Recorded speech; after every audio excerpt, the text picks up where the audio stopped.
Hello guys, welcome again. This is Raj and I hope you're doing great. So in this video, I'm just going to explain you one of my option trade which I took a couple of weeks back.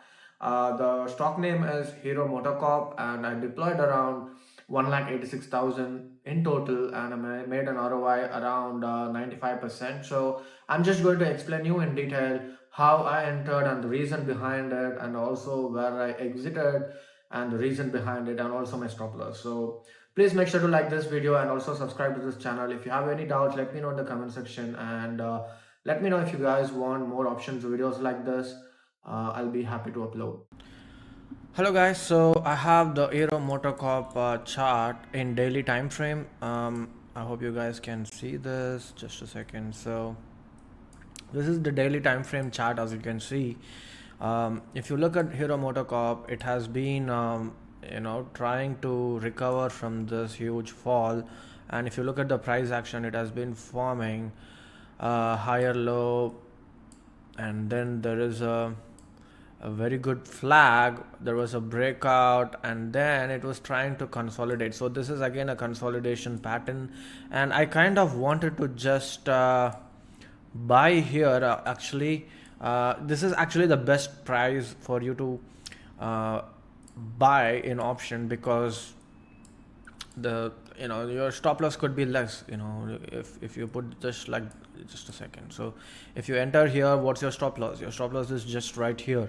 But the thing is, you have to nail the absolute bottom here, which may also sometimes go against you. So I was thinking about it, but I thought the market was little sluggish. It wasn't that bullish as well.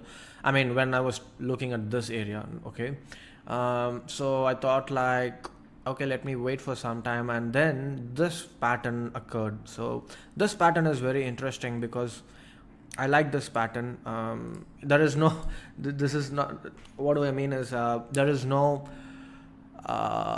name for this kind of pattern. This I've realized only after some experience. Like I've seen patterns like this, like when there is a huge red candle and when the rebound is very bullish. Like look at this, the way it crossed this trend line, sorry, not the trend line, the candle.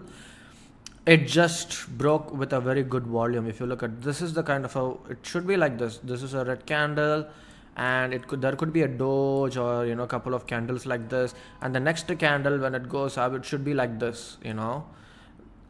Either double of this candle or something like this is also fine. It cannot be perfect. Every candle is different, every volume is different, people buy at different time on different volume, so you cannot expect a picture perfect candles like how you learn theoretically.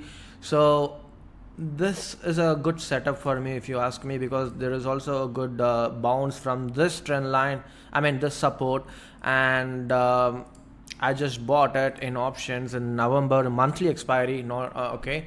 So this is where I bought it. So I thought I'll show you the option price, but the chart is already removed from the the chart, because I think we have already crossed the monthly expiry. But I'll tell you where I closed it. I did not write the entire move, this entire move. So basically I entered here my, let me just show you. Oh wait, maybe November 230. So yeah, this is my trade, 124, right? I wish I could show you the chart of the options, but it's removed because the monthly expiry is gone. But I can tell you where I bought it. So in the option chart, it looked like a couple of resistance. Okay, although I don't take trade based on option chart, you should always look at the spot chart to take any trading decision when it comes to futures or options. But you can consider it like maybe a 20%, a factor. So when I looked at the option chart, there were two major resistance, and then at around 124 it was breaking the previous two resistance, because the option charts are a little different from the spot chart because of the volatility, obviously. So I thought, okay, option chart is also kind of giving you a breakout after 124, and even in this, it looks like a bullish candle in the support area. I thought this is a good area for me to buy, and I bought it. And then look at this move. There was resistance obviously here, and this is where I exited.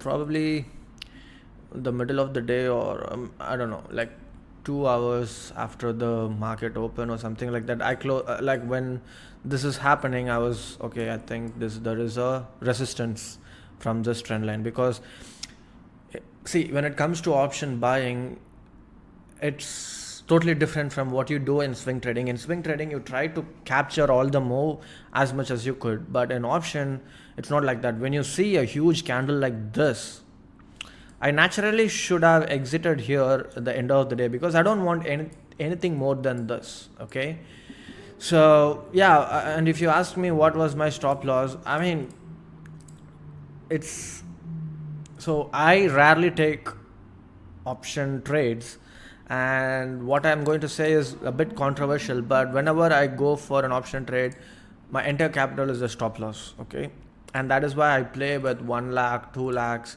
because when I'm certain that this setup is going to work,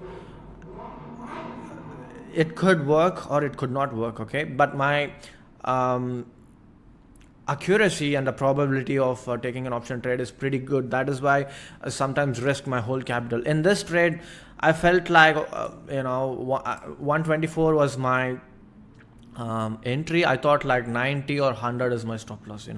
Although I knew it's gonna go up, but I just had so my stop loss are very based on the situation. I don't I mean, this come only for option buying. Okay, and also certain setups, it depends on how much capital I'm deploying. So let's say I'm deploying a huge capital, I will set a very strict stop loss. So different times, different setups, it's different rules. So there is no one rule to be followed.